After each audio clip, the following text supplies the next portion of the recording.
السلام عليكم ورحمة الله وبركاته. فيجوري في ال ار 200 سي سي. الشركة طبعا هنعرف عنها كل شيء بالتفصيل في فيديو خاص بيها، لكن النهاردة مع منتج جميل جدا من شركة فيجوري في ال ار 200 سي سي. هنعرف كل حاجة عنه بالتفصيل، الموتور وخارج الموتور. تابع معنا الفيديو للنهاية وما تنساش الاشتراك في القناة، تفعيل زر الجرس يوصلك كل جديد، الاعجاب وتعليق دعم الشانل نستمر. ويلا مع بعض نبدأ.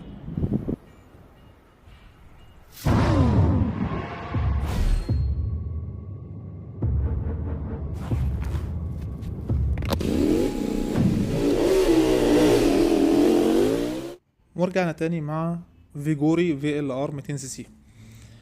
اول حاجه الموتور. الموتوسيكل بيحتوي على محرك رباعي الاشواط. نظام التبريد فيه حاجتين: الهواء المحيط بالمحرك عامل على التبريد، وسربنتينة زيت. يعني هيبقى مفيد معاك في المشاوير الطويله والشغل الكتير. بيستم واحد، سلندر واحد، ضغط عالي او كبس عالي. نسبه الضغط فيه 9.2 الواحد، يعني بنزين 92 افضل حاجه ليه. 80 هيمشي ولكن هيعمل معاك مشكله في الصوت. ثانيا في كفاءة وعمر المحرك الافتراضية.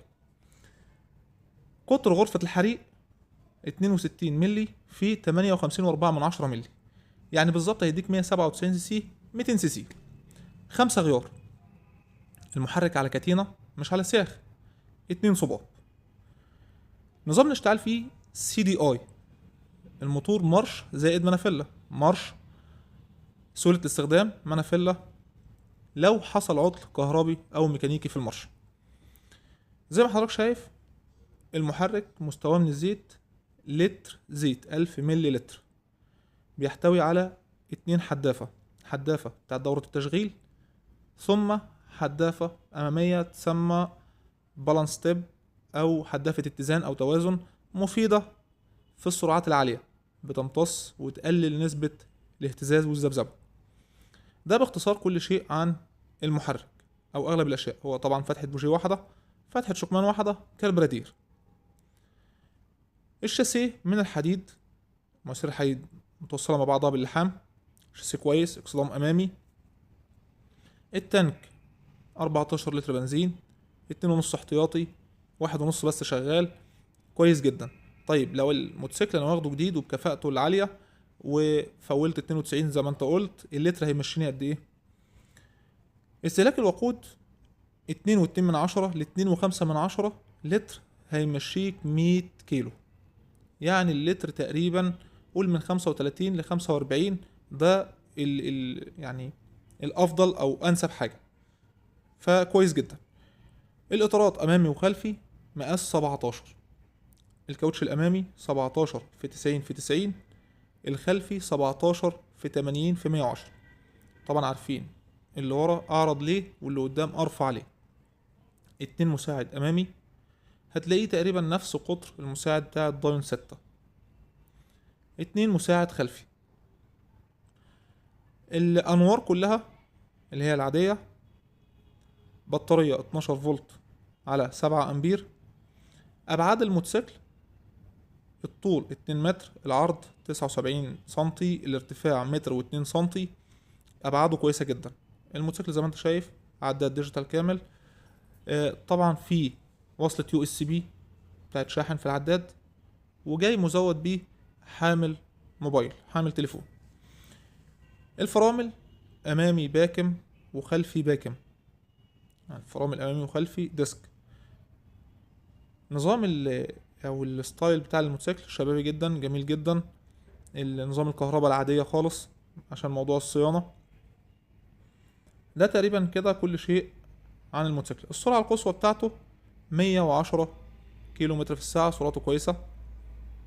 هو الجسم انسيابي، هو جاي فيه شبكة خلفية على اليمين او اللي بيسموها الشبكة الحريمي او الحمالة الشمال.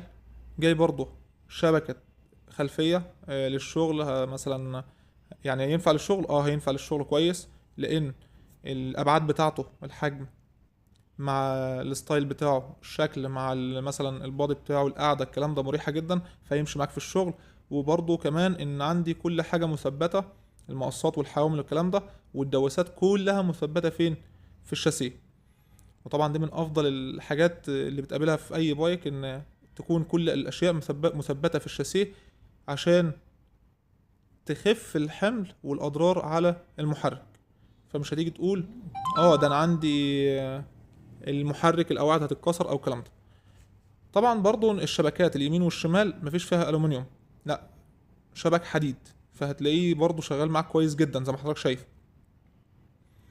مع السرعة وتقريبا الوزن الصافي بتاعه 130، الوزن القايم عليه 150 كيلو يعني فردين. الكرسي طول الكرسي 95 سنتي كامل بالشبكة، حوالي متر و30 سنتي، ف يعني أبعاده كويسة تشيل 2 و3 مرتاح. لكن احنا طبعا بنقول الالتزام بالكتالوج ده أفضل ليك انت. طبعا السعر حتى الآن لسه ما تحددش، تمام. ان شاء الله هو اتعرض وكل حاجه ونزل السوق والمعارض وكل حاجه، ولكن السعر هيبدا يتحدد ان شاء الله بعد العيد باذن الله، بعد اجازه العيد، واول ما ينزل ان شاء الله هنوافقكم بكل جديد. ولذلك يعني فضلا وليس امرا ما تنساش الاشتراك في القناه وتفعيل زر الجرس عشان يوصلك كل جديد اول باول. اي سؤال او استفسار طبعا تحت في التعليقات ان شاء الله اجاوبك باذن الله، او اعمل لحضرتك حلقه او فيديو مخصوص لو سؤال مهم ولازم الناس كلها تعرفه، فبرضه ينوبك الاجر برضه معايا ان شاء الله ان انت تكون ان انت نشر العلم. الاعجاب دعم مننا عشان نستمر. طبعا ده كده كل شيء عن الفيديو، عن الحلقه بتاع النهارده فيجوري. وطبعا هنعمل حلقه مخصوص عن الشركه دي اصلا، يعني ده لسه شركه وليده في مصر. طبعا الموتوسيكل زي ما انت شايف، الطرابه، حماله كبيره، حماله صغيره، الاطارات، الفبر، كل شيء زي ما حضرتك شايف. ويمكن هو واخد نفس الفي ال ار بتاع بنيلي، فعشان كده هتلاقي قطع الغيار قريبة كلها من بعضها او تكاد تكون شبيهة وواحدة. فعشان الناس اللي هتسأل طيب الشركة دي قطع غيارها، وطبعا لما نعمل تجربة على الطريق ونجرب ونشوف. والنصيحة الأولى والأخيرة طالما الفيديو هيخلص، لازم يكون في قطع غيار أصلية مش بديل. أي شركة لازم تنزل عايزة قطع غيار واهتمام في خدمة ما بعد البيع عشان تستمر. بس دي نصيحة، ودايما بقول اهم حاجة خدمة ما بعد البيع. ودايما اي نوع موتوسيكلات بمشيه، يعني ناس كتير جدا تتصل بيا اجيب كذا ولا كذا، اقول له لا هات ده اهو، وممكن يكون التاني افضل في حاجة، ولكن اقول خدمة ما بعد البيع، الصيانة، قطع الغيار، الاسعار، كل حاجة. فعشان كده هو الخامة كويسة جدا في الشغل، انا شفته حتى الاخ بيقفله كان قدامي الصيني ده، حاجة كويسة. ولكن خدمة ما بعد البيع هي اللي هتوقف سمعة المنتج ده في السوق. بس كل سنة وانتم طيبين، وربنا يا رب يديم عليكم نعمة الأمن والأمان والفرحة